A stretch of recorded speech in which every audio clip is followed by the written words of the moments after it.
Finally, I'm going to end on the consumer, because at the end of the day, all of this digital media,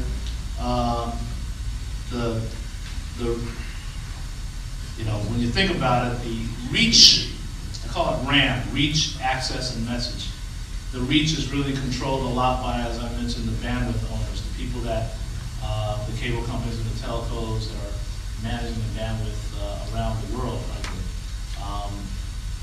The message, of course, is the advertisers and the content developers, but the access is really done by the consumer. And the consumer is evolving. The consumer has a lot of interests, and a lot is coming at the consumer. That's you and I, right? And I believe that the consumer is, for the good, has really become savvy.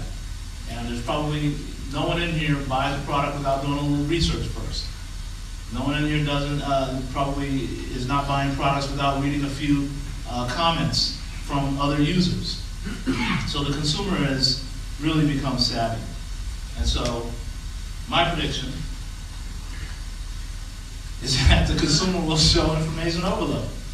In other words, so much technology is coming at us right now. So many devices. I don't know how many things I look at that say beta, how many articles I read by Alan that says startup, and I'm wondering how many of these things are going to stick, how many of them do I need to really sign up for, how many of them do I need to buy.